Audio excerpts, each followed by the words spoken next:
Okay, ladies and gentlemen, Texas is in the books. The final 500-mile race of the 2019 season. Kevin Harvick, unofficially your winner today. But remember, 1 year ago, he was the final encumbered driver after his penalty late in the week that set up a dramatic championship showdown in Phoenix. Will we see something very similar to that today, or will we not? The 90-minute clock is going to be very significant today, and we will wait and see what happens on that in this week's episode of the Disqualification Show. Is live.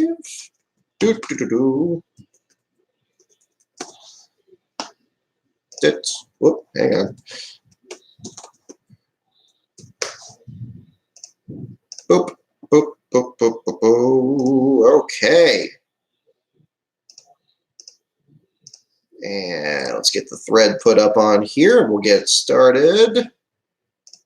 Are we good? I think we're good. All right. Excellent. All right, so ladies and gentlemen, this is Brock Beard over at lastcar.info. I want to first of all thank again the folks over at the Texas Motor Speedway. I did apply for credentials for this weekend's race. Unfortunately, it just didn't shake out here this year, but I am hopeful to add that they're already tentatively on our schedule for next season there. So definitely looking to take advantage of that next year. It looked like it was a great weekend of action there between the Cup Series and the Xfinity Series this weekend. We'll get into all that and talk about that and jump into it. But in the meantime, more importantly, we're going to be covering Phoenix next week at the ISM Raceway. We're going to start heading south this week. We've got the magnet all set up. It's going to be on the car. We're going to be open for other Patreon members to join on board. We'll have more on that when we go a bit in there. But let's lead off here with the action here in the race. I may have already seen the question, Matt DiBenedetto fan, about the 66 car with Timmy Hill. I don't know exactly what happened to the car. I missed it myself. I know Racing Underdogs had a post about him pulling behind the wall there. I did notice in the pre-race there during the pace laps, it seemed like they were overly concerned with making sure Hill knew where the entrance to the garage area was. That made me start to think that maybe it was going to be like a start and park effort, or at least one where they were planning on not really running the entire race. They ended up running a good portion of the distance here, running 156 laps out of the 334. And ended up finishing in the 37th spot. So not exactly sure. We'll see what happens when the race results refresh, and it will indicate, give us another part of the picture there as to what happened with the 66 team. Let's see. All right.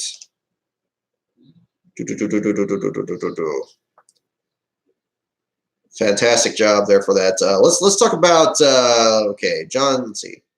I'm going to get the John Hunter Nemechek too, because that was a great story to follow here in this race. Again, tentatively speaking, Kevin Harvick, your race winner. Ricky Stenhouse Jr., your last place finisher. The first time the number 17 has finished last in a Cup Series race at Texas since the inaugural race here in 1997. Darrell Waltrip wrecked the chrome painted scheme or chrome decaled scheme in the inaugural race. He was one of the 13 drivers involved in the first lap pileup and the only driver to fall out because of crash damage as a result of that. But it's the first time the 17s finished last in that. And although Stenhouse gets a bad rap for being involved in a lot of accidents and everything, and this being particularly spectacular accident he was involved in today, it's actually been almost more than 2 years since he finished last the most recent time, which was at the Sonoma Raceway in 2017 when he was collected in a pileup exiting turn 4. This is the first time he's finished last since then, I believe the 5th of his career. But again, tentatively speaking, until we're waiting until the results from technical inspection come in. But that's so far the story with the number 17. Let me jump in here and looking further back. We had seeing more of the shots of Harvick and victory lane here. The back of the field, didn't see a lot of changes at the back of the field from the start of the race. We usually see in these past weeks where a lot of drivers move to the back and the last place position changes a lot before the start. I didn't really see as much of that. The back row still remained the number 51 there with Josh Bilicki and the number 66 with Timmy Hill throughout pretty much all those pace laps. Bilicki and Hill had a brief race into turn 1 and onto the back straightaway, but Hill dropped back after that point and was falling back. But before he had a chance to be the first driver 1 lap down, Chase Elliott breaks loose into turn 2, backs into the outside wall, gets the right rear, then the right front against the wall, costs him several laps on pit road, manages to get back out there, but that ultimately ended his race and dealt another serious blow to his championship hopes. He is now in absolutely a must-win situation heading into Phoenix following his axle failure last week at Martinsville. But Chase Elliott ended up finishing the race under power, and by staying out there, he was able to stay ahead of the accident that unfolded in turn number 3 between Brad Keselowski and Ricky Stenhouse. A very unusual set of circumstances there, where both cars slid into the wall at the same point, made it look like there was fluid on the track, although the issue with the PJ1 and the tire dragging and everything else that Texas has been trying to do to try to make that track a bit more competitive seems to have also made the track more treacherous. We talked about the sealant at Richmond used years ago, or the levigation technique used at Charlotte. It's just the latest in a series of those there. It was an unfortunate deal there for the teams involved. Several drivers finding their way into the outside wall with the right rear, right front hits. Corey LaJoie was another driver that was involved. Number 27 with Ross Chastain lost several laps. I didn't see him get into the wall, but clearly later in the broadcast, there was a lot of tape to the damage to the right rear of the car there, so he got into the fence at some point because Chastain lost several laps around the time that Corey LaJoie had his first of 2 accidents, and them dropping towards the back of the field. But ultimately, it looked like we were going to actually have Keselowski get his first career last place finish. It was very close to that at the time. Keselowski had a lot of damage there to the rear of the car, especially when Stenhouse ran the back of it and destroyed the rear clip of the car. There's no way he was going to be able to keep going after that. He hopped out of the car. The car was towed, so under the crash block, both he and the 17 were out. Both of them were towed behind the wall. Race view briefly showed Keselowski behind Stenhouse as they were going to the garage area, but then that was reset with the 17 behind the 2. I know there was some debate about this online there and trying to figure out how that came about. Again, you think back to the situation with Almirola and Matt DiBenedetto at Pocono, I believe just last year, where you have a couple of cars that were involved in an accident, and which one is able to be towed back to the garage area versus pushed back, or which one crossed the line first, or is it scoring loops? A lot of different factors at stake in there, but the result at the end, it was the same, with both Keselowski and Stenhouse being clocked with 52 laps complete, but Keselowski ahead of Stenhouse, and Keselowski now still holds the longest active streak among active drivers without a single last place finish in the Cup Series. And Stenhouse ends up with the 5th of his career, and again, as I mentioned, the first of his in 2 years. Corey LaJoie finishing in the 38th spot. Timmy Hill, I mentioned earlier, being in the 37th spot. Garrett Smithley gets in a tangle with David Reagan, and Smithley ends up rounding out the bottom 5. Chase Elliott climbs his way up to 32nd, finishes the race under power. Hub failure listed as the reason that for Quinn Huff being pulled off the track there. The damaged vehicle policy ended up sniping Jimmy Johnson, which was unfortunate. Him leading 40 laps in the middle stages of the race there, was still running 3rd when he broke loose. Just barely saved the car, except that it smacked the outside wall at the very end of it. Did not maintain minimum speed after the repairs were done, and so that knocked him out of the race, ended up finishing in the 34th position. Another terrible situation for Johnson following his last place finish at Martinsville just last week. I'm sure he's looking to do a full reset as he prepares for 2020. But Phoenix will certainly be another interesting race to see if he can turn things around there heading into Homestead as well. Chase Elliott, his teammate, ends up in the 32nd spot. And Denny Hamlin with all kinds of problems as well, hopping all 4 wheels off the ground. The right front of the splitter digging into the grass, shades of 2010 at Homestead, where Hamlin was trying to get all he could there in the season finale there after running out of fuel at Phoenix, trying to get the best run he could, spun down the backstretch and tweaked the front splitter. A very different car from what we have now, but a very identical car with the splitter. And spinning in the grass is still pretty much a death sentence for any of these drivers out there trying to stay competitive, especially on these downforce tracks. And Hamlin ends up 28th, multiple laps down, 328 with 334 laps completed, but still finished under power. But there are some good stories as well. Looking further up, I have to make sure I give a call to John Hunter Nemechek. 21st position in his Cup Series debut. Shades of Trevor Bayne, who made his first ever start at this race in 2010 before his landmark Daytona 500 victory that following spring. John Hunter did a fantastic job stepping in for Matt Tifft, the first of a 3-race deal here at least that he's going to be closing out this season. and looking very much forward to covering next week at the ISM Raceway as father and son compete in all three of the top series, both Joe Nemechek and John Hunter Nemechek. That's going to be a fantastic thing to follow. And what was mentioned on here as well, I believe it was your NASCAR Man or Racing Underdogs mentioned this, that Joe Nemechek is going to eclipse Richard Petty's career start mark with his 1,185th combined Cup, Xfinity, and Truck starts at the Cup race. By then, he will tie Petty at the Xfinity race and then come out ahead of him in the Cup Series race a week from today. So that's going to be really interesting to see. But a great run for John Hunter. An unfortunate situation for Matt Tifft. I know he had the announcement earlier this week that he had a seizure over at Martinsville, and luckily there were people there able to take care of him, make sure that he got the medical attention that he needed. I was certainly hopeful that he gets back to the track soon. He's had some quietly solid runs this year. Phoenix was actually one of his best runs he had this year back in the spring, but unfortunately he will not be there this weekend as John Hunter will be driving the number 36 again. But a big opportunity for John Hunter to do the best that he can in the Cup equipment, and we'll see what he can do next week at Phoenix, where last year he was very good in the Truck Series race before he was spun out on the front stretch and ended up out with suspension failure on the number 8 with the Nemco Motorsports team. We also will get into the Xfinity race as well with everything that was happening from that. Eric Jones, good to see him get a bounce back with a good finish there in the 10th spot. He's just had a ton of difficulties here in the playoffs. Martin Truex Jr. Closing out a 6th place finish there after being outside the top 10 for a lot of the race today. Good run for him. The McDonald's car continues its losing streak. Kyle Larson only gets a 12th place finish, but that's very good for Larson at Texas, given that the last 2 or 3 years he seems like he has struggles in this race, especially in the fall, just about every year. So good to see him come back with the car with all the fenders on it. Good to see fantastic runs out of both Aric Almirola and Daniel Suarez, who followed their teammate Harvick to victory lane in the 2nd and 3rd spots. Both of them having fantastic runs in the race. Almirola leading 62 laps and Daniel Suarez leading 25.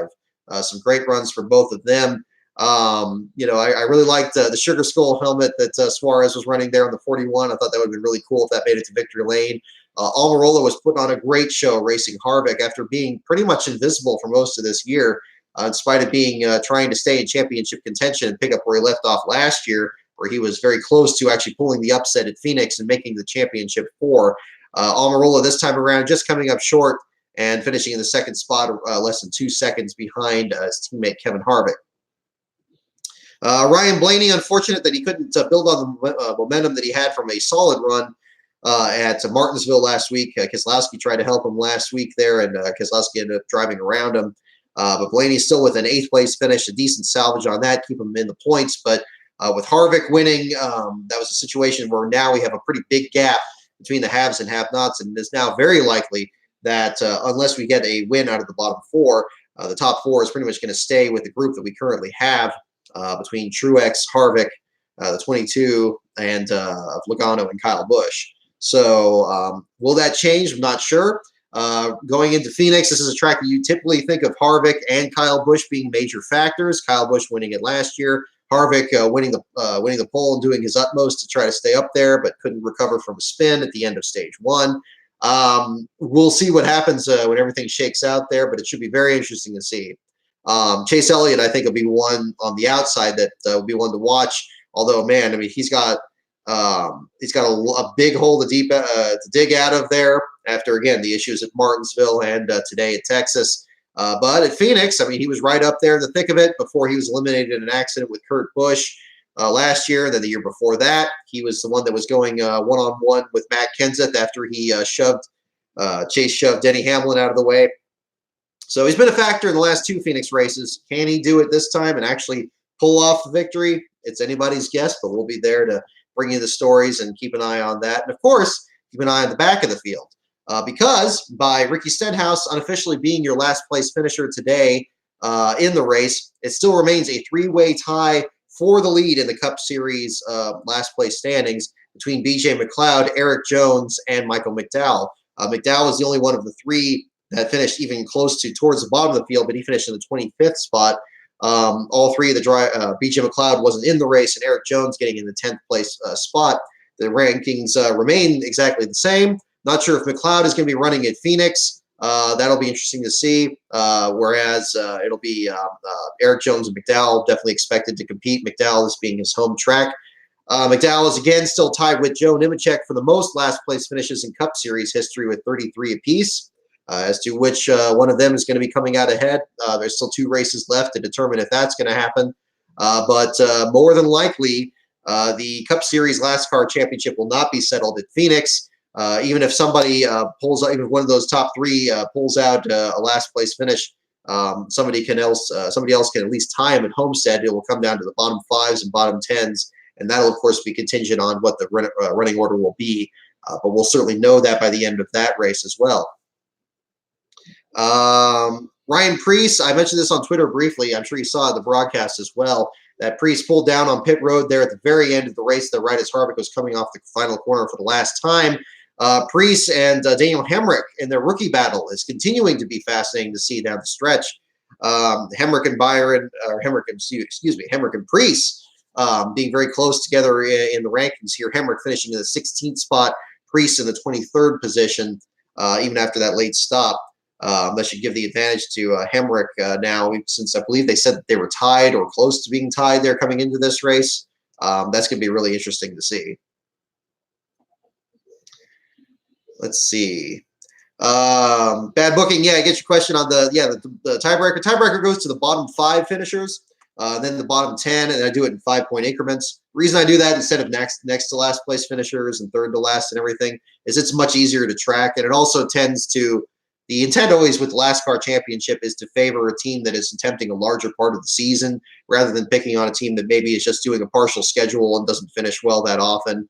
It's generally a way to kind of safeguard it, so it's usually favoring more full-time teams rather than part-time teams. But of course, in the Xfinity Series side, and we'll get into this, that ended up being a little bit turned on its head with who ended up clinching the Xfinity Series Last Car Championship right there. Looking at the standings right here, BJ McLeod, again, leading the tiebreaker at the moment with 6 bottom 5s, Eric Jones and Michael McDowell with 5 bottom 5s each, and all 3 of them with 3 last place finishes. Going to be extremely close there down the stretch. Any one of them finishing last could completely turn that on its head, and any of them can claim it. Any one of those 3 now is in very much in position to almost seal it at Phoenix, although depending on where everybody else finishes in the rankings, any one of them could be able to force a tiebreaker again at Homestead, and that'll be really exciting to see there. The Truck Series, however, has a very different scenario there at the back of the field. Joe Nemechek won the Truck Series Last Car Championship last year. In those rankings, he actually has a 1-finish lead over Norm Benning and Gus Dean, but very much like with the bottom 5s, it's still very close. Joe Nemechek was 6 bottom 5s to the 5 bottom 5s of Norm Benning. So if Benning finishes last and gets a bottom 5, he'll be at least tied in both those respects, but he will be ahead of Nemechek in bottom 10s because at this point he has 10 bottom 10s to Joe Nemechek's 9.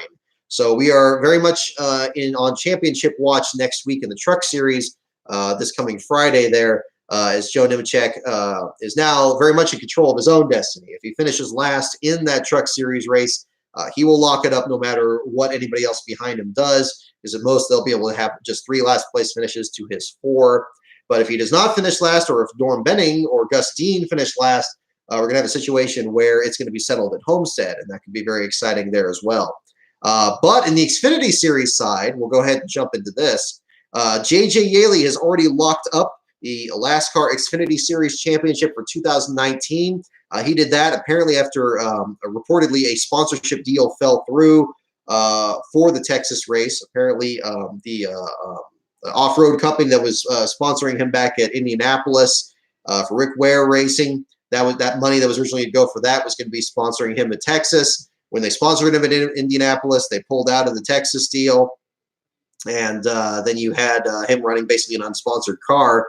Let me see here and getting the results from that. So Yaley ended up exiting the race very early after 3 laps out with electrical issues, and that locked up Yaley's Last Car Championship for 2019, as nobody else behind him can contend at this point. Ironically, Jeff Green, who exited the season after Kentucky due to his rotator cuff surgery, is already had a larger number of bottom fives and bottom tens, but obviously with him not being entered the rest of the season, it's now Yaley already locking up the championship with 2 races to go. Bobby Dale Earnhardt involved in an accident. Landon Castle out with brake issues. Timmy Hill and Kyle Weatherman rounding out the bottom 5 on the Xfinity Series side. Josh Bilicki was the nearest contender for J.J. Yaley in the last car championship this season. Bilicki ends up finishing in the 21st spot, so great run for him in the B.J. McLeod number 99 car. And one of a number of good runs in the top half of the field. I'm going to be mentioning this in the article as well. Bailey Curry continuing a streak of great runs there for the number 74 team with Mike Harmon's team, finishing in the 20th position. Great run for Curry there. Matt Mills, the other B.J. McLeod car in the 18th position. But Chad Fincham, a great run for him, 1 spot shy of his career best 14th place run at July of Daytona last year. Fincham ends up finishing in the 15th spot for his best finish on a non-super speedway. The first car 1 lap down in the number 61. So great run for Carl Long's team and Motorsports Business Management ever since they changed the car number from their number 42 team to the number 61. With their partnership as well with Hattori Racing Enterprises and their Xfinity Series efforts. So great run for Fincham there. Going to be interesting to see what he can do there. I spoke to him at Phoenix last year. Very friendly guy. Always, good to see that him do well under these circumstances there. Speaking of which, big attaboy to Ryan Sieg as well. And his backup car was actually going to be the car that he was going to run at Phoenix this weekend because they didn't want to double back with the shop and just stay on the West Coast. The Phoenix car really came through, came back from the back of the field and finished in the 10th spot there for him. So great run for Sieg. I believe that's his 12th top 10 finish this year. So a fantastic run for him continues, even though he's out of championship contention. They definitely have a lot to smile about there over at the RSS Racing Shops, and great deal for them. Let's see. Craig Alding in the 13th spot with Ray Black Jr. in 12th. Just continuing their great runs this year. Unfortunately, Brandon Brown couldn't quite get up there with them to continue his great runs this year after getting some damage in an incident. Brandon ends up finishing in the 25th position. Stephen Parsons in 23rd, making the jump to JD Motorsports for the first time after driving for McLeod in the number of starts earlier this year. So a solid run there for him. 3 laps down at the finish. Behind a dominant Christopher Bell, holding off Ross Chastain for the victory. Bell does not get disqualified, and so Yaley's championship holds for the Xfinity Series, and that is the first last car championship of Yaley's career. And we're going to be keeping an eye on that going forward and seeing if he's going to extend that lead at Phoenix, possibly into Homestead, and we will go on from there. Yep, exactly. Yeah, thank you for bringing that up, Matt, the Benedetto fan. Yes, no power steering on Chad Fincham's car there, as he mentioned in the video that he posted after the race. Kudos also to whoever that is that's behind that for the Carl Long team and making sure we get these post-race videos from Fincham there. I think that really brings a lot of interest there from the back of the field and talking about these teams doing well, even if it's a different situation there. Tad Hugo, I see your comment there about Obaika Racing and the NY Racing teams. I have still not heard anything new on that. And it's good you bring that up because actually coming up this next week in Phoenix will be a year since I actually spoke with Victor Obaika, and we did a feature on him there as well as Tanner Berryhill driving the car. We haven't seen Berryhill or Obaika since then. Well, actually, they ran at Homestead, and then they were going to run at Daytona, and then we haven't seen them there. The NY Racing team, I'm not sure what else is going on with that either. I saw Jonathan Cohen last year at Phoenix. He told me he was going to let me know last year when they were going to be doing some deals this year. We saw that they were going to be running a Ford Mustang this year with the Steakhouse Elite paint scheme and J.J. Yaley running it. Yaley had a new uniform and all that other deal set up. But that's the last time everybody else heard of that, and that's the last time I've heard of it. So nothing new on either of those fronts. Going to be very interested to see the entry list this week to see if either of them pop up. I'm not holding my breath on that because it now seems that the Rick Ware team and fielding their extra entries and Premium Motorsports and their partnership with Spire Motorsports is kind of filling that part of the field there. It would be highly unusual if they joined in, but then again, we got Floyd Mayweather's team that's going to be jumping in at Homestead the week after Phoenix and Homestead, so that'll be interesting to see. But yeah, first last car championship for J.J. Yaley, first one there. So an interesting situation there for Yaley. I know he's driven for a number of teams that have been in last car contention. You certainly mentioned that on their Beast of Metal. But yeah, it's the first time he's actually locked up the championship this year. And up until Green's injury, Green's surgery, it really looked like Green was going to be pretty much a shoe-in for that team.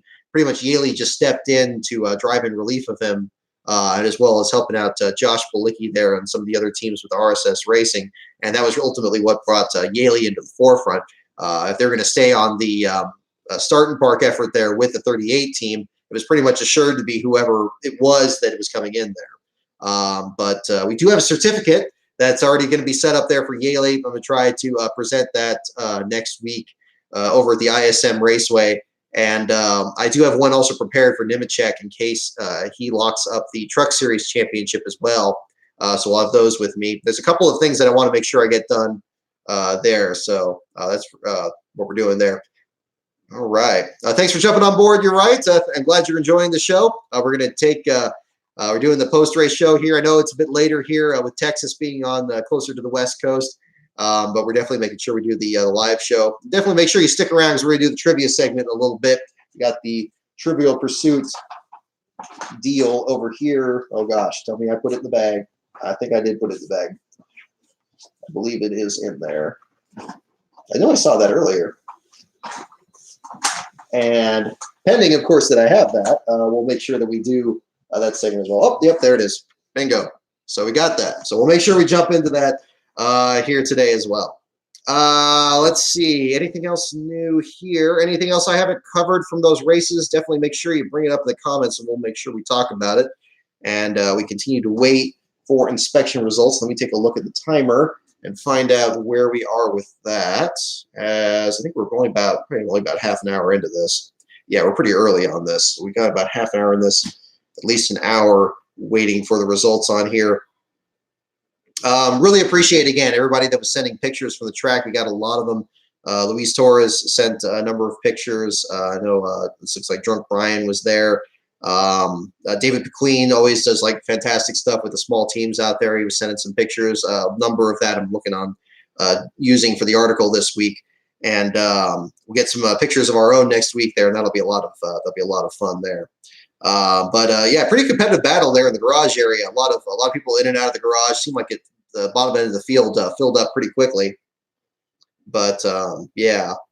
Not sure if Obaika sold everything to Mayweather. I mean, it could be. I mean, you see a lot of these small teams run different manufacturers, even with different chassis from different manufacturers. Obaika, of course, was running the Toyotas that were left over from BK Racing. They had a deal there with Front Row Motorsports and the NY Racing team to kind of distribute a lot of those assets. But we're going to be doing looks like Chevys, at least from the pictures that they did. I've heard from the person that was working on the paint scheme there that they were consulting with the team to get just the right look, but that's going to be pretty exciting to see. And yes, I am going to be, Andrew Hayes, I do have your comment there. Yes, I am going to be tweeting the journey to ISM Raceway. We're going to be heading out on Wednesday, so stay tuned for pictures that we're going to be doing on the route here. It's going to be our desert bus themed journey down the California coast and across over into Arizona. And we're going to spread it out over Wednesday and into Thursday, getting over there. So we're going to kind of take our time and make sure to get you some pictures along the way. Last Bro and I will be heading down there, and very excited about that. And I'm glad that there's a good setup here from the race with 4 people that are pretty much in a must-win situation on the Cup Series side. We get back to a triple header and see what happens to the trucks and Xfinity and everything. But yes, just like what we did for the trip from Mosport down to Darlington, we are going to be doing a live tweeting road trip basically along the way. We'll see what we do for the disqualification show for that. I'm not sure if we'll be able to do a show that evening there after the race. We'll see what we can do. If not that, worst case scenario, we'll do a makeup show when we get back on Monday and do a full catch up there and kind of debrief on everything that happened over the weekend and get you guys set up for Homestead. And of course, that week, we'll mention this is a good seamless transition into this. That Saturday is when we're going to be airing 3 before February, which is the next documentary video I've been working on. I've been doing some more tweaks on it this past week here, as well as another project that I've been working on here. So that video is going to be publicly. We're going to do a YouTube premiere like we did for the Jerry Nadeau video. That is going to be following the Xfinity Series finale at Homestead. So it's going to be that evening. The time is going to be to be determined. As soon as we find out what it is, by midweek, we'll have a time announced for it, but it's going to be more towards the afternoon to evening, at least Pacific time. So you'll be able to check that out, and then that video will be made available from there. For those of you that are in the Last Car Patreon, you will have advanced access to that video earlier in the week. For more details on that, you can check out the Patreon page. There was a post on that to give you confirmation of which day and time that is going to be. I believe the time is in there. I know the time of the post has already been set up on that. So that's going to be really interesting coming up there. Pretty happy with how the video came there. I'm still kind of working on tweaking it, making sure it's just right to go there, but I think it's going to be very interesting on there. And we posted the video I posted earlier this week as well on Scott Baker's accident. I put that up because that video is going to be featured in the 3 before February video. I didn't realize that the video footage actually hadn't been posted on YouTube before, which is another reason I put that up on there for the historical context of that. And I know once I did 3 before February and put that in there, people were going to certainly ask me about that. So I went ahead and just put that up there, kind of a soft release on that.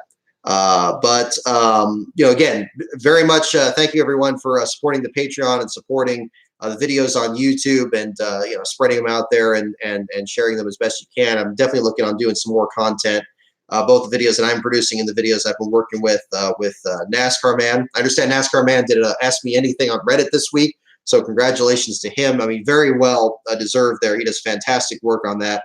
As I've always said, you know, I'm just very fortunate to be the person who does the narrations on his videos, because he does a lot of the legwork on that. He's actually been pushing me to do better on my own stuff and my own videos to try to get those up to speed. And I think 3 before February is going to be a good indication of that. If you haven't seen the preview yet, the preview for the video, a 2-minute preview, is on the YouTube channel right now, so you can check that out in the days ahead. Let's see. And let me check over these comments here. Rowdy, Happy, Truex, and Logano rapidly rivaling Warriors, Cavs for repetitive irritation. Yeah, it's got to get to that point. I guess it's only a matter of time when you have a certain playoff system that certain teams are going to really kind of figure out the best way to game the system and get up there each time. Although it seemed like we were going to get 3 Gibbs guys guaranteed, but now Denny Hamlin struggles here. That's certainly not a guarantee now. That's going to be an interesting situation to do.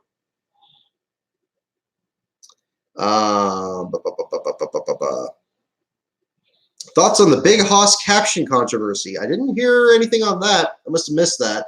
Was there something that was shown on the NBC broadcast that they didn't want to shown or something? I don't know anything about that.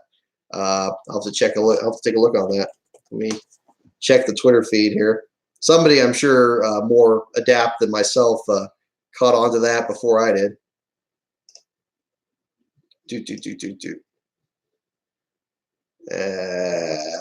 Not seeing anything here. I'm sure I just missed it completely. But I'm sure whatever it was an entertaining situation there. I'm sure I'll be hearing more about that this week as well. Yeah, I thought that was strange, the Bubba Wallace incident there, where that was the world's slowest spin. Like, he had the problem with the tire and was running it looked like about 15 miles an hour and still spun out. That was a little suspicious there for sure, but that was kind of a different deal there.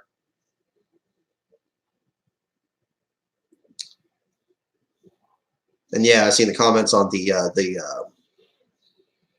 Scott Baker clip there. I've had that on my disc for a while there. It was on a disc that I had from a video transfer of a J.D. McDuffie, his final start there at Watkins Glen, and it had that at the end of it that I had taped it from years later, because the J.D. McDuffie tape had some extra distance on the end, and I taped that when I saw that on the TV there, so it ended up on the same video.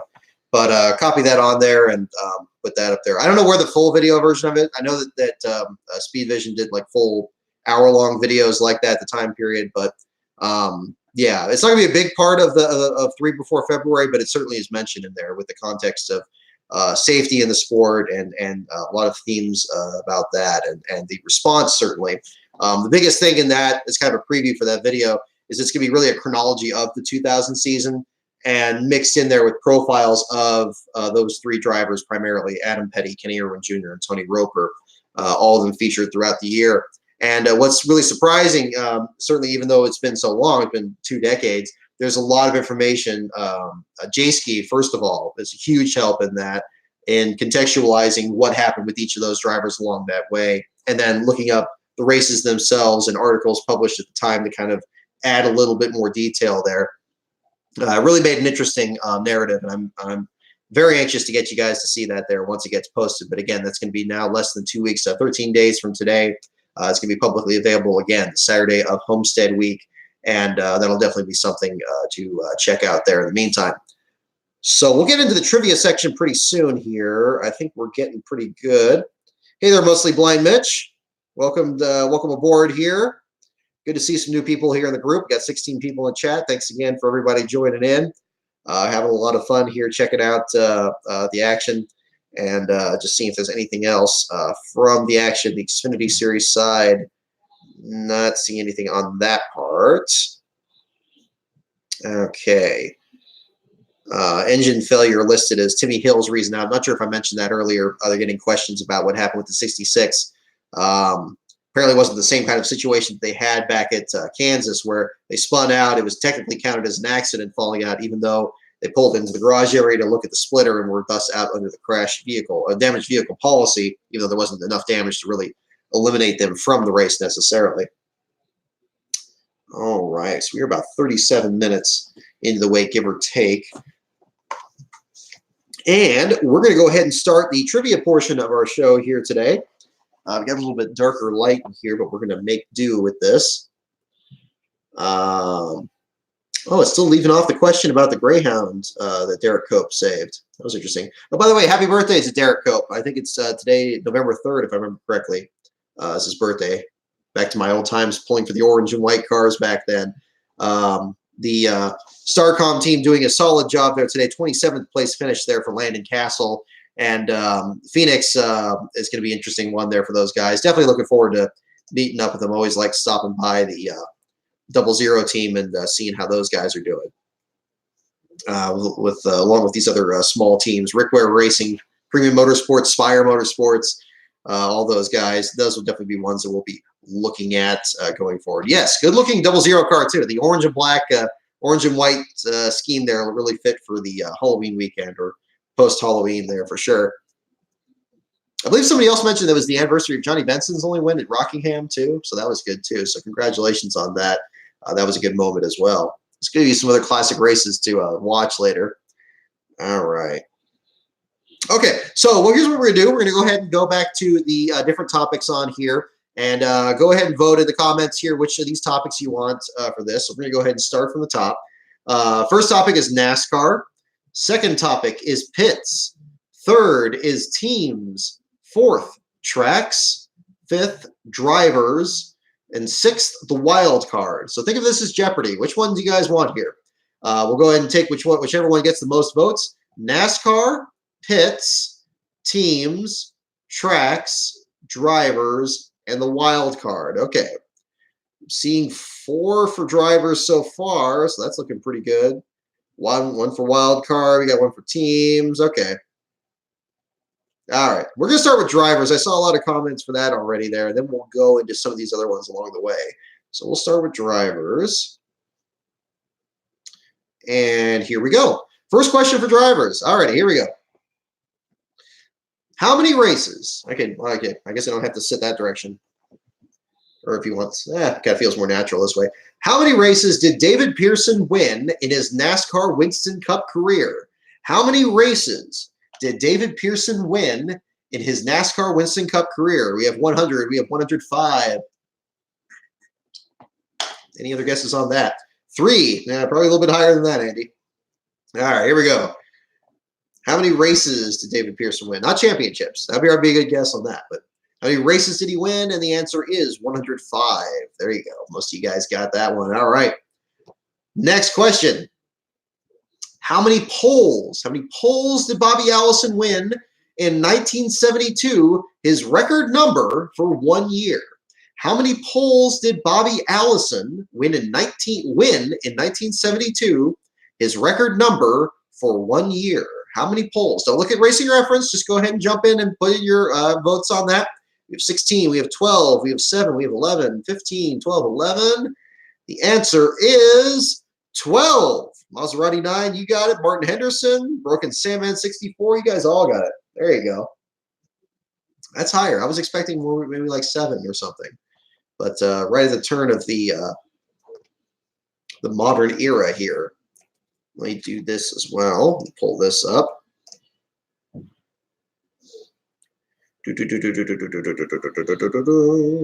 And checking here. And there. Okay. Next question. Let's get another one here. All right. What was the first of 4 straight years Darrell Waltrip led in victories? What was the first of 4 straight years that Darrell Waltrip led in victories? The first of 4 straight years. Which year was the first of 4 straight years? 81, 82? Any other guesses on here? 81, 82. It's going back and forth on here. All righty. We're going to get the votes here pretty soon. Up to 22 people in the chat. We're doing NASCAR trivia here as we wait for technical inspection results from Texas. And the answer, of course, is 1981. There we go. 1981. Good guesses on here. 81, 82, right? The whole same time period there. Old DW. Yep, exactly, Ian. There you go. All right. I just want to take a moment here to, again, thank our Patreon members on here. Again, mentioning them by name: Andrew Hayes, Blaze Zebratar, Brother Flounder, Calvin Ingelston, Dan Bear, Gail Delaney, Jeff Brown, Luis Torres, Matthew Miller, NASCARnumbersite.org, Spencer P. Stillwell, and Worthless Pieces of F Incorporated. That last one's they're still on there, so they're going to be on the magnet, but there's certain lines with the names, but hey, he's on the list there too. So appreciate all of you guys there. If you guys are interested in joining the Patreon, we got a lot of good benefits. We're going to refresh that next year too. One thing that I'm working on, actually, it's probably fair to mention this here. Next year, I'm going to have it so that at certain levels for new members, if you want like any bumper sticker, you can be like any design, or like the same thing with the t-shirts one there. If you get that level, it's any t-shirt design. I'm not going to stick you with just one design that maybe people don't like. So we're going to make that just broad as possible there. We haven't had too many members that signed up for those levels already, so it's basically refreshing that. And what I'm also going to do is I'm working on some new stickers that will be made for people for each year, so that I can send those out to all the members and have those say like 2020 member, and just send those out to everybody. So that's what I'm working on right now on doing that. I think that would be something that people would like a bit more. And then have those just give away to all the members there, regardless of what level it is. And then if you want some other bonus stuff for new members, of course, we have those on there. The diecast level has been really popular. We've had those, and so we have those on there. Glad you liked it, Justin. Glad you liked the bumper sticker on there. Again, that's an option. If you guys want the other stickers there, that's fine too. But I'm working on for the ones there that say like, you're sponsored for this certain year, even if you're just sponsored for like a month or something. I'm going to have those be available for more of the members next year. That's one thing I'm working on to kind of polish that up. But stay tuned to patreon.com/LastCarOnBrock for more information on that. Alrighty. Worthless pieces. Yeah, worthless pieces of F. They were definitely on the magnet. They joined at the last second. I remember writing that on there at the infield at Darlington, and they have stayed on ever since then. I said, whoever was on there at Darlington, you're going to be on the next one. And there they are. They're on the next one. And that'll be the same thing after Phoenix. Anybody who's signs up during the trip to Phoenix, we'll write your name on there, and you'll be printed on the next one that we do, whatever that is. If it's going to be Vegas, if it's going to be Sears Point, if it's going to be Texas, those are 3 that we're definitely looking at next year. Those will be ones that will be doing the magnets. I'm really pleased with the magnet thing. I think that went pretty well, and we were able to, of course, enter people in the drawing to win it there afterwards. Okay, here we go. Next question. We'll jump into here. What NASCAR Winston Cup driver won 12 races and 11 poles in 1981? What NASCAR Winston Cup driver won 12 races and 11 poles in 1981? We have DW. Any other guesses on here? Waltrip, DW. There we go. You guys got it. Can't fool you guys on this. Darrell Waltrip. And, of course, the answer is Darrell Waltrip. Correct. All right. Let's see if we get some harder ones here. Here we go. This is a good one for Phoenix coming up. How old was Alan Kulwicki in 1988 when he won the Checker 500 at Phoenix? How old What age was Alan Kulwicki in 1988 when he won the Checker 500 at Phoenix? Don't look at Racing Reference. Just go ahead and just type in your guesses. 33, 32, 29, 32. Any of your guesses at how old Alan Kulwicki was in 1988 when he won the Checker 500 at Phoenix and did that Polish victory lap? And the answer is 34. Maserati 9, you got it. There you go. That was a tricky one. 34 is the answer. All right. Let's see here. Get the next questions here. All righty. How many points separated Jeff Gordon from Terry Labonte in 1996? How many points separated Jeff Gordon from Terry Labonte in 1996? Now, I assume this is at the end of the season, but it doesn't say that. The only words it gives me are how many points separated Jeff Gordon from Terry Labonte in 1996. 8, 34, 37, 7, 34, 13, 35, 48. And the answer is 37. Justin, you got it, man. 37. That's your answer on that one, 37. All righty. Okay. Here's an interesting one. Okay, I don't know this one at all.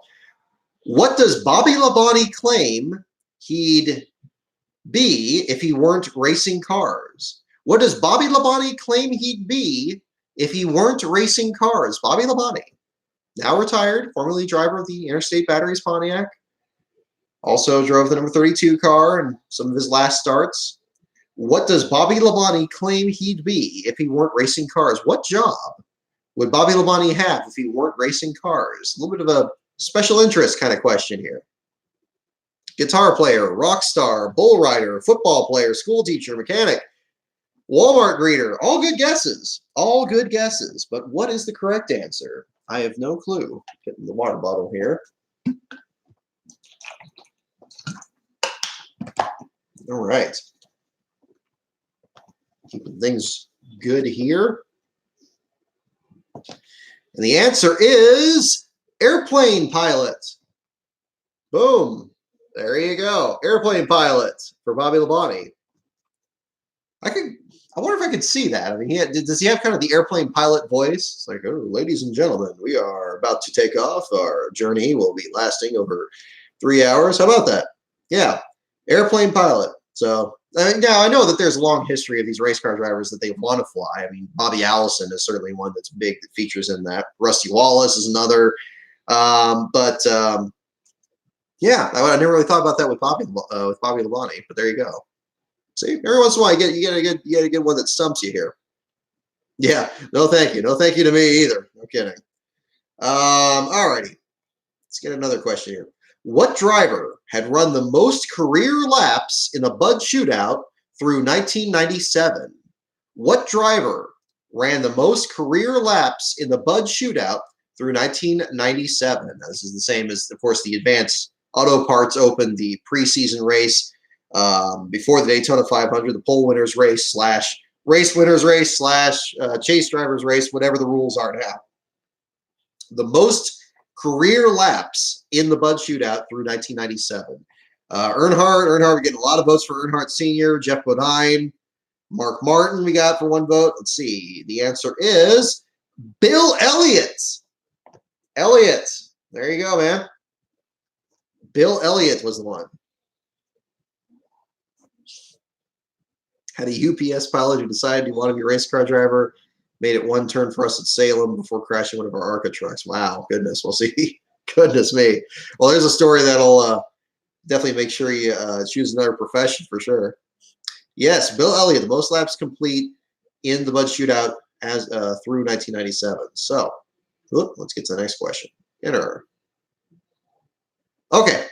Who was the first driver to get 4 consecutive super speedway wins?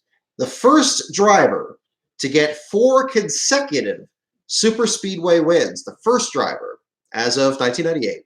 The first driver to get 4 consecutive super speedway wins. Any guesses on that? First driver to get 4 consecutive super speedway wins. Now, of course, there's a couple questions on this. What's defined as a super speedway? What is this thing defined as a super speedway? Are we talking about restrictor plate races today? Are we including things like Michigan or Darlington or Atlanta? First with 4 consecutive super speedway wins. No one. See, there we go. There's an interesting one. Now, what if it is something that hasn't happened? This thing's had some tricky questions. The Ricky Rudd car back at the other locations had that too. All righty, here we go. Let's get the answer. The answer is Bill Elliott. Bill Elliott. Again, there we go. Same answer. I think this has become the Bill Elliott Trivial Pursuit deal there. Bill Elliott with 4 consecutive. The first, you think somebody earlier would. It almost sounds like a David Pearson thing. Yeah, like Tad Hugo you have there the vote for. Or like a Richard Petty or something like that. Somebody that would have figured it out earlier. Buddy Baker, perhaps. But I guess 4 consecutive, 4 in a row, that's an even bigger challenge than just being good at them most of the time rather than all of the time, I guess. All right. Okay. Who is the first driver to exceed 130 miles per hour in a qualifying run at Phoenix? Oh, these are really well-timed questions. Rode into Phoenix. Who was the first driver to exceed 130 miles per hour in a qualifying run at Phoenix? First driver to exceed 130 miles an hour in a qualifying run at Phoenix. Rusty Wallace. This is a good guess. Rusty Wallace. Any other guesses on that?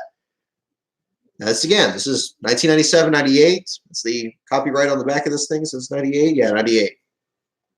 First driver to exceed 130 miles per hour in a qualifying run at Phoenix. Wallace, we got Gordon, Kawicki, Jarrett. All good guesses. All good guesses. The answer is Bill Elliott, the hat trick. Bill Elliott is the answer. Is this thing it's just trolling me now? This is like doing multiple choice and they say, oh, it's always going to be C, but no, the one time it's C again. But yeah, who was the first driver to exceed 130 miles an hour in a qualifying run at Phoenix? I guess the first driver. Maybe somebody else beat him for the pole, but maybe he did an earlier run before the guy won the pole. That would be real. I mean, who would know that? I mean, this thing, I guess, would know that. Bill Elliott. So who wants to guess that the very next driver's question we're going to get here is going to be our Bill Elliott question? I mean, the odds of that seem like they're really small at this point, but yet they seem like they're probably really good too. We'll find out. We'll find out. All right, here we go.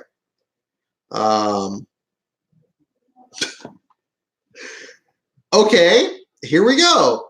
Who is the first driver to break the 200-mile-an-hour mark in a NASCAR Winston Cup car? Up now. This feels like a Bill Elliott question, doesn't it? Doesn't it? But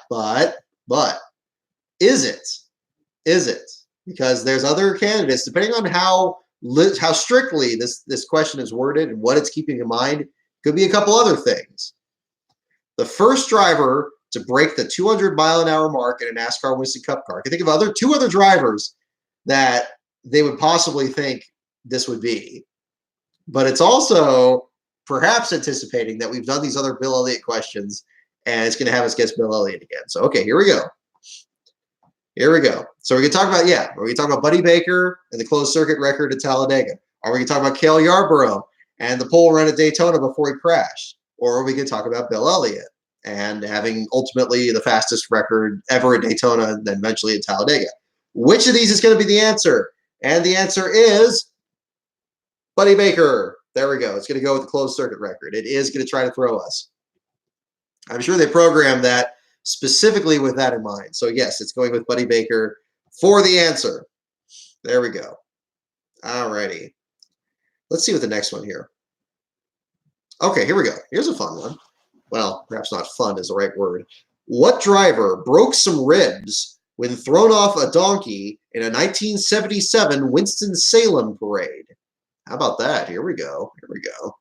An animal lover's question. What driver broke some ribs when thrown off a donkey in a 1977 Winston-Salem parade? What driver broke some ribs when thrown off a donkey in a 1977 Winston-Salem parade? You got Donnie Allison, Buddy Baker, Yarborough. Yes, a donkey. Sorry, my nose is stuffed up. A donkey. What driver broke some ribs when thrown off a donkey in a 1977 Winston-Salem parade?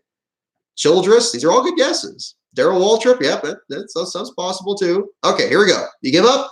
We're going to get the answer here. Here we go. Here comes the answer. And the answer is Darrell Waltrip. Darrell Waltrip. There's a good question to ask DW. Goodness. Remember we got thrown off a donkey in Winston-Salem in 1977, broke some ribs? There's one. There's one. All right, where are we on the timing here? Let's see, we're up to an hour, almost up to an hour on this. Okay. All righty, we're coming along here. Let me get Pockrus's page pulled up here in the meantime. Boop, boop.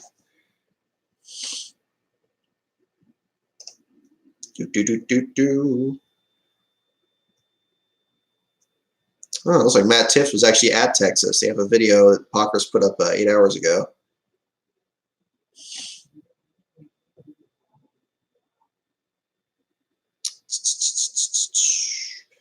Okay, we do not have an announcement yet. No, we do not have an announcement yet.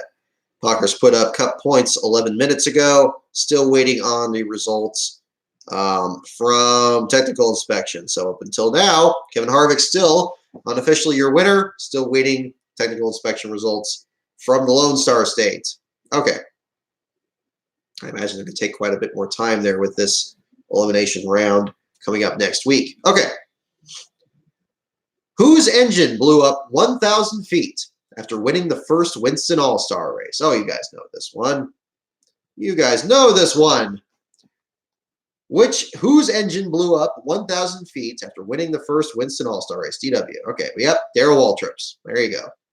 More DW questions. DW questions, Bill Elliott questions. This thing's stuck in 1985, I swear. Okay. What NASCAR Winston Cup driver was the NASCAR Busch Series champ in 1994? What NASCAR Winston Cup driver was the NASCAR Busch Series champ in 1994? Busch Series champ in 1994. David Green, Bobby Labonte, David Green. What NASCAR Winston Cup driver, as of 1998, was the Busch Series champ in 1994? David Green, get a lot of guesses for Green, Waltrip Green, Jeff Green, David Green, and the answer is yes, David Green.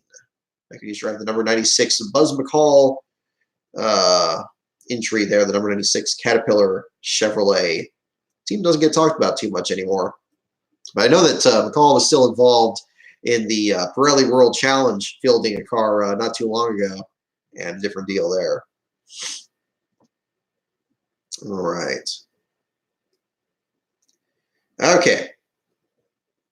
What U.S. state does Darrell Waltrip and his family call home?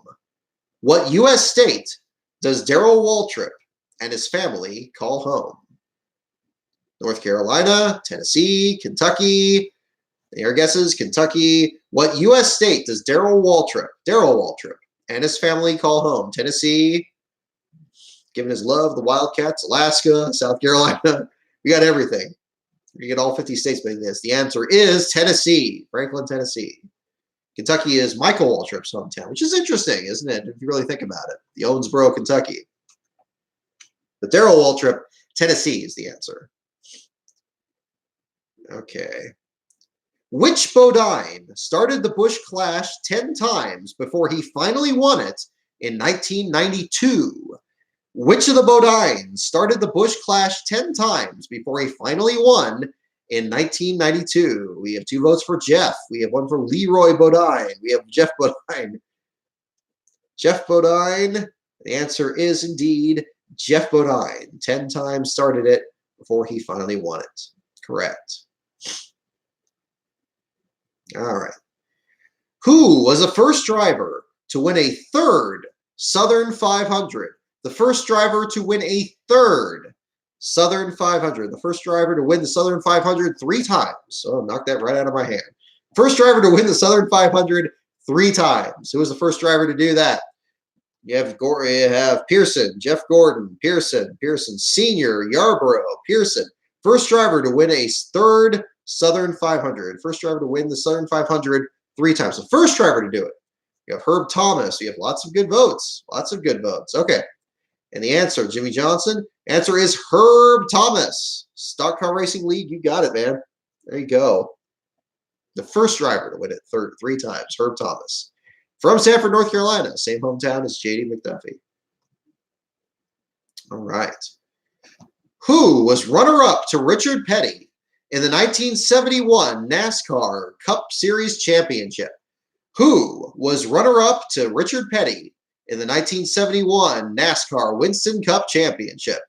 The runner-up in the championship in 1971 to Richard Petty. We have votes for James Hilton, Pearson, Hilton, Lee Petty, Hilton, Bobby Allison, Hilton. Any other guesses on this? The runner-up in the championship in 1971. All right. And the answer is James Hilton. James Hilton. James Hilton is your answer today. James Hilton, runner-up to the King in 1971. All right. Who is the first modern-era rookie to win a 125-mile Daytona 500 qualifier? Who is the first modern-era rookie to win a 125-mile Daytona 500 qualifier? The first modern-era rookie to win a 125-mile Daytona 500 qualifier. We have Gordon. Did Dale Jr. get a copy of the JD book? I don't know yet. My contact that I spoke to should be at Phoenix, so I'm going to make sure I ask that person. But I have not received personal confirmation that he has received it yet. Although I haven't listened to the last few episodes of the Dale Jr. download either. I'd like to think that I probably would have been given a heads up if he had. But no, I have not received confirmation yet that he has received it. I'm hopeful that that he has, of course. But the moment we find out, I will certainly let you guys know. If not on the show here, then my social media. But I have sent it out, and with the specific intent that hopefully I hear back pretty soon, if not over the off season. Okay, first driver to win a 125-mile qualifier. It was indeed Jeff Gordon in 1993.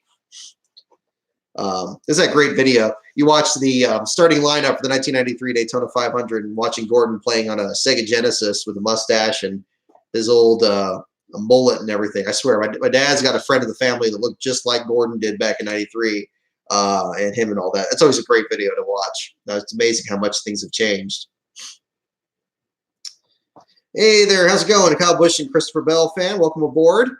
Good to see everybody on here. We're doing NASCAR trivia for those of you joining on here as we wait for technical inspection results from Texas and see if Kevin Harvick is indeed confirmed to be the winner in Texas. Let's take another look at the page. Cut points again 18 minutes ago. We do not have any further updates at the moment. We're going to check back on that. Nothing again on the race results or anything. Okay. Let's change the category here. We're going to go ahead and put up votes again as which category we want to do. Now that we've done drivers pretty thoroughly here. Hey, great to have you on here, NASCAR Fan 2041. Good to welcome aboard. Always good to have new people on here on the Disqualification Show as we wait this out and closing in on the end of our first year doing this. Definitely looking on doing this again next season as well. So look forward to more of that in the races ahead. We got renewed for another season. How about that? First category, NASCAR, pits, teams, tracks, and wild card. Which of these categories do we want to do? Okay, we're getting a lot of votes for wild cards. Let's go ahead and jump into that. Let's go wild. We're going wild here tonight. Okay, here we go. Alrighty. What country music siren or siren did Darrell Waltrip name a car after? What country music siren did Darrell Waltrip name a car after? What country music star did Darrell Waltrip name a car after? The status on my next video, 3 before February comes out 2 weeks from yesterday. So on November 16th, I believe, the Saturday after the Xfinity race, the video is finished. I'm still tweaking it. I've been posting it on YouTube and trying some different versions of it to make sure it looks good and everything. Still rewatching it, make sure it's sewn up well. But the video is pretty much finished, 98 to 100% complete. And it is ready for the air date here at the end of the month. And again, the Patreon members will get special advance access to that. So if you're in the Patreon, look forward to that as well. Okay, here we go. And the answer is Dolly Parton. Dolly Parton. Reba McEntire is a good guess. That's a good guess. But Dolly Parton is the correct answer. The car that Darrell Waltrip named his car after. Alrighty, next wild card question.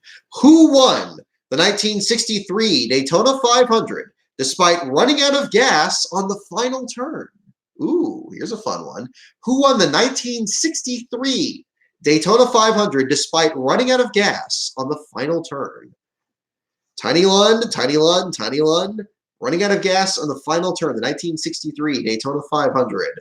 Getting votes for Tiny Lund, and the answer is indeed Tiny Lund. That's correct. Wasn't originally scheduled to drive that car. I'm also pleased to announce that not only is the video nearly done, but we're also in the process of working on the next book. And I don't have, I'm not ready to make the announcement on the subject matter of that book yet, but I do think you guys are going to be very pleased with the subject that we're working with. And some more work is going to be done on that over this off season here. And hopefully that will bring us closer to an announcement on that. So very excited on that. Another book is in the works, which is why I haven't done as much with the JD stuff lately here. We're never done with JD McDuffie, of course. I'm always open to seeing new pictures and hearing new stories on it. And there's always a possibility of doing a second edition of the JD book, though we don't have anything confirmed on that yet. There are some things I'd like to add that have come up since the book has come out. But there is another book in the process right now that is being worked on. And so look forward to more details on that in the weeks and months ahead. Alrighty. Will you ever be doing driver interview shows? That would be fun to do. I've looked into doing something like that, kind of integrating it into the stuff we do trackside. Certainly Jerry Nadeau is one that we've reached out to here. I haven't forgotten about that because that's been fun to do. Thought about doing something like that through either live stream or doing something pre-recorded that we get posted later. Doing something like that, I think that would be really fun. We haven't reeled that in yet, but that's another thing we're working on. So thank you for bringing that up. But yes, definitely open to doing driver interview shows and things like that. Still working out things that are best to work on at the track, but we'll do that going up ahead here. Whoop, hang on, turned off here on there. Okay. Who, next wild card question, who fell out of the sky into a pot of gold, according to Darrell Waltrip? Who, quote, fell out of the sky into a pot of gold, according to Darrell Waltrip? Who was the person that mentioned that there? Their Bill Elliott question. Yeah, no kidding. Who fell out of the sky into a pot of gold, according to Darrell Waltrip? Senior? No, good guess. Any other guesses? Which person? I guess I assume it's another driver. Well, although that means wild card, it could be anything conceivably. Could be a team owner, could be crew chief, right rear tire changer, who knows? Alan Kawicki, Gordon, Senior, any of these guesses are good. Any of your guesses as to, quote, who fell out of the sky into a pot of gold, according to Darrell Waltrip, as of 1998. So we're giving you a time frame to work with. Doesn't have to be that year. Could have been a number of years earlier. All right. The answer is Jeff Gordon. Jeff Gordon is the answer. Canuck 406. Justin, see, everybody's uncertain on Gordon there, but yes, it is the correct answer. I guess maybe a Rainbow Warrior slight there or something, that the pot of gold, the end of the rainbow, who knows? Perhaps turning that on its head. But yes, Jeff Gordon is the correct answer. All righty. Getting a bit parched. This is different from the other water bottle of the other show. This is my Paul Menard bottle here. Oh gosh, that's right. Paul's wrapping up the season, wrapping up his career this season too. So we got that and David Reagan. Gosh, yeah, a lot of things changed at the end of this year. Okay. Yeah, Senior, how we got in the rest? Yeah, I mean, it could be, again, it could have been anybody, but yeah, and it could have been any part of Waltrip's career. That's the trick with Waltrip, is that he was around for so long, and he's projecting in a way. I mean, probably some people could have thought that he just kind of came out of nowhere and shook things up for the old guard and everything. Well, let's see. Here we go.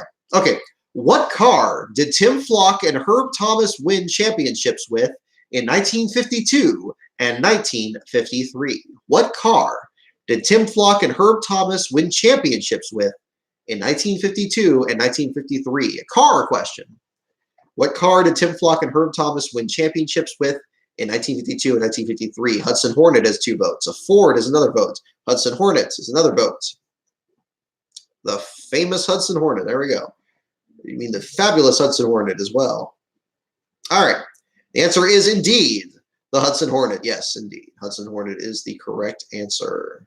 You guys are too good for this thing. Okay. Who's the subject of the Jim Hunter book, 21 Forever? Who's the subject of the Jim Hunter book, 21 Forever? The book 21 Forever. Don't look it up on Amazon. Who's the subject of this book by Jim Hunter called 21 Forever? Wood Brothers? Good guess. Any other guesses? May have a water bottle, but it's purple and not the fabulous fluorescent yellow. That is correct. Yeah, if they had a yellow one, that'd be the way to do it. Yeah, if I found a yellow one to go instead of the purple one here. But yeah, sticker definitely came after. Okay, Leonard Wood, David Pearson, Glenn Wood, Wood Brothers. See, again, it's tricky. It's tricky. It's tricky. Okay, let's get the answer here. The answer is David Pearson. David Pearson is the answer. He's going for the more literal one there. So not quite the Wood Brothers. All good guesses. All perfectly good guesses. Whew, glad I turned the AC on here. Usually when I'm in here, it gets quite stuffy. All right. What auto was nearly half the 75-car field driving at the 1950 Southern 500? What auto, or what car, what manufacturer, was nearly half of the 75-car field driving at the 1950 Southern 500, the inaugural Southern 500? What auto was nearly half the 75-car field? Ford? Doing a grid video for Homestead? Not planning on it at the moment, just because we're doing the promotions there with 3 before February, and also wrapping things up after Phoenix, and also be working that weekend as well. So not likely we're going to be doing a grid for Homestead, unfortunately, but still looking at doing a grid for the Daytona 500 next year. I know that I have the that actually still is an objective, a level there on the Patreon. If we reach a $100 monthly level, we'll do another starting grid. The Daytona 500 one isn't counted in that, because I still do the Daytona 500 one just for fun, but that's for an additional grid. That's a grid in addition to the one for Daytona. And of course, the Patreon members get to vote on which video that's going to be. But no, we are not going to be doing a grid for Homestead. Unfortunately, I apologize. But you'll definitely have your video intake there with 3 before February. So look forward to that. Okay, the answer is, here we go. We're going to go real specific. The Oldsmobile Rocket 88 is the full answer. The Oldsmobile Rocket 88. Not just Oldsmobile, but specifically the Oldsmobile Rocket 88. I said really congested. My goodness. This show will also be brought to you by Mucinex. I think last week's show was brought to you by Mucinex. My goodness. Okay. The Oldsmobile Rocket 88. Alrighty, here we go. Next wildcard question. What Smoky Unique driver was a dirt farmer when he wasn't racing? Literally. That's actually the question. What Smoky Unique driver was a dirt farmer? Dirt farmer. When he wasn't racing. Dirt farmer. There you go. It's actually saying that. Okay. Dirt farmer. When he wasn't racing. There you go. You guys got it, man. You guys, all these guys got the Oldsmobile one. It was a good guess. I was thinking Ford. That seemed like that would have been a more likely answer. But, okay. What Smoky Unique driver was a dirt farmer when he wasn't racing? Curtis Turner. These are all good guesses. Okay, there we go. It's got all the guesses. The answer is Herb Thomas. Herb Thomas fooled the group there. Not Curtis Turner. The answer is Herb Thomas. My goodness. Yeah, drivers for that period. It is hard to. It's hard to track that period. You had so many changing faces, and NASCAR was really trying to develop a common core of drivers that they could depend on from year to year and kind of promote them that way. But it was a Wild West back there. I guess the Wild East, technically, Wild Southeast. That you had so many different drivers out there and weren't sure exactly what the deal was. All right, here we go. Luckily, I am well rested. It's not like that at Martinsville. Next week at, well, not next week at Phoenix, but the week after at Homestead, I'm going to be pretty much half asleep with that one. But we'll be ready to cover the championship battle there and wrap up this season of the disqualification show for sure. Okay, here we go. What city did Richard Petty pick to make his NASCAR Winston Cup debut? What city, not track name necessarily, what city did Richard Petty pick to make his NASCAR Winston Cup debut? The Wild South. There you go. Filthy and dirty South. Okay. What city did Richard Petty pick to make his NASCAR Winston Cup debut? Toronto, Daytona Beach, Montreal, Toronto, Columbia. There you go.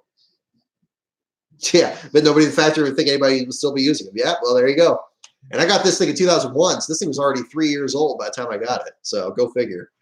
Greenville, North Wilkesboro, Jacksonville, all good guesses. And the answer is Toronto. We were just there after our trip there. We stopped by the CN Tower, Toronto Railway Museum there, and site of Richard Petty's first ever NASCAR start, which was interesting because then we ran into Richard Darlington, got to ask him about JD a bit more, so that was cool. Okay, let's do another wild card question. Okay, what driver did Sports Illustrated call the Babe Ruth of stock car racing? What driver did Sports Illustrated call the Babe Ruth of stock car racing? What driver? Okay, which of these drivers did Sports Illustrated, it doesn't say what year, call the Babe Ruth of stock car racing? Jeff Gordon, Petty, Curtis Turner, Petty, Dale Sr., Fireball Roberts, all good guesses. All good guesses. Richard Petty, very good guesses. Okay. All right. Carl Edwards. No, not quite. This thing's 1998. Although if it could see that far in the future, you never know. Jimmy Spencer, that's a good guess. I like that one. I mean, fit the body style. I like that. I like that. There you go. All right. The answer is Curtis Turner. Maserati 9, you got it again, man. Curtis Turner. We're shifting gears into a more distant past. Let me check the Pockers page here again. I don't see anything yet.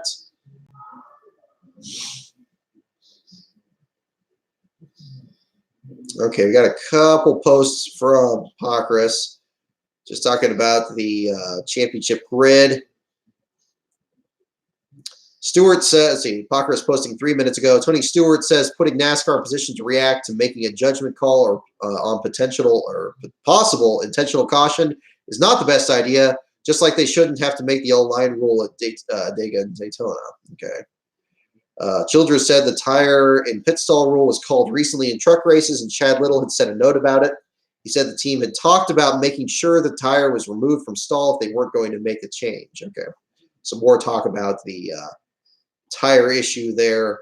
The Cup grid still shown with Harvick with the win, but that was 2 minutes ago. Still awaiting official call from this one here.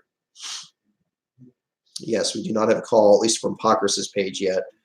So there you go. Hey, Spaceman Monster, good, welcome aboard. Still doing our trivia here. So we are in the waiting minutes of waiting for the call from technical inspection. Okay, here we go. Who was dubbed the Clown Prince of automobile racing? Who was dubbed the Clown Prince of automobile racing? Who was dubbed the Clown Prince of automobile racing? Likely within the NASCAR context. There's a lot of people that have been dubbed this, and most of them tragically never seem to, it didn't end so well for them, which is bizarre. It's unfortunate in sports. But the Clown Prince of automobile racing. Joe Weatherly, DW, Kyle Petty, all good guesses. All good guesses. And the answer is indeed Joe Weatherly. Junior Johnson's a good guess too. Joe Weatherly is the answer. Tragically lost his life at Riverside in 1964 as a defending series champion. Guy in the zero car parties. Yep, there we go. Del McCoward. That's also a good guess. Also a good guess. So that's the thing. Yeah, you have Joe Weatherly in NASCAR. You hear about Eddie Sachs in the open wheel context. You know, lots of these drivers that are viewed in that way. But Joe Weatherly in the NASCAR context. Yep, Norfolk, Virginia. There you go. Rest in peace. Absolutely. Okay. What Cup champ of the 70s sold a calf he'd raised to buy his first car? What Cup Series champion of the 1970s sold a calf he'd raised to buy his first car? That sentence, this phrase, is a little awkward. He didn't raise the calf to buy he didn't raise the calf in order so the calf would buy his first car. He sold a calf that he raised, and he sold that calf to buy the car. He didn't raise the calf and say, okay, calf, I want you to go out there and buy my first car. I didn't raise you to do that. I raised you to do this. Bobby Isaac is one guess. Cale Yarborough. Calf. Yes, C-A-L-F. I'm sorry, the audio is not great here. C-A-L-F, a calf. Calf. The California pronunciation, not perhaps the best. calf. Bobby Isaac, Cale Yarborough, both of them contenders here. The answer is Cale Yarborough. Cale Yarborough. There you go. Okay. Yeah, like I say, these guys, you guys here, you guys are smart cookies here. You guys in this one.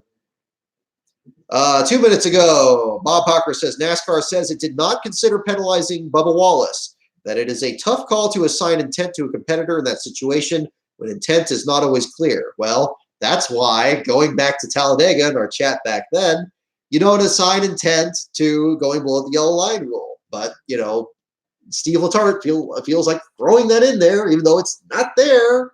But there you go. Okay. Next question. Okay.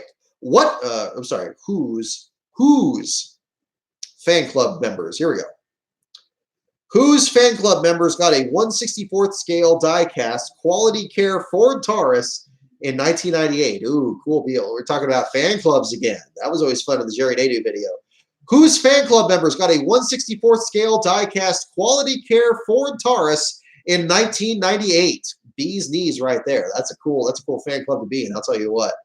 For a number of reasons. Dale Jarrett, DJ, Dale Jarrett, you guys got it. You guys got it. Dale Jarrett's indeed. Dale Jarrett's fan club. Good one to be in. All righty, here we go. What will you land on in the Monopoly NASCAR game if your first roll is a 4? Oh, here we go. Here we go, man. If you guys get this one, you're a real OG. I'll tell you what. What will you land on? What will you land on in the Monopoly NASCAR game if your first roll is a 4? Is a 4? Don't you look at Google. Don't you? I want guesses, just random guesses. Is it drivers? Is it sponsors? Is it cars? Is it whatever?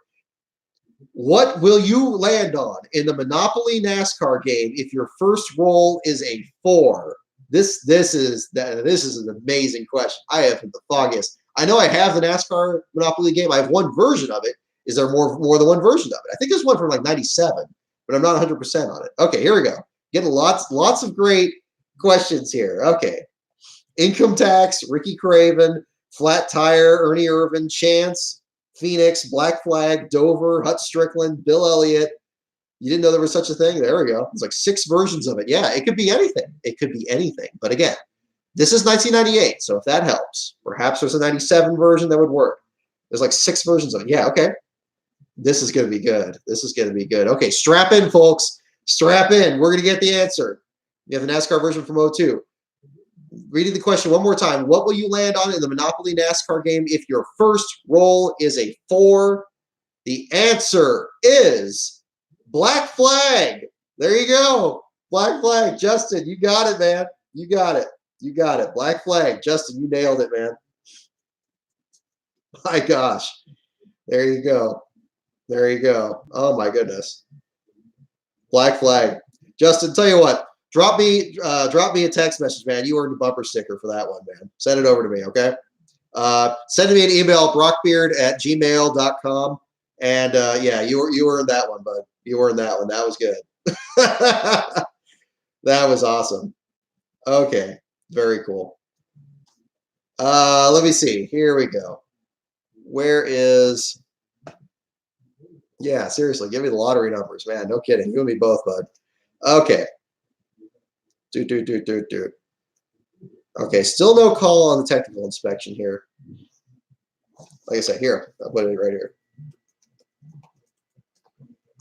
There you go. That's my email there, Justin. Shoot me a message there, man. I'm serious. I'll hook you up with a bumper sticker, man. That's awesome. Okay. Let's see. Who is the first female to drive on NASCAR's Craftsman Truck Series circuit? Ooh, okay. We're getting deep into the good ones here. We're getting the good ones. This is what I'm talking about. This is what I'm talking about, man.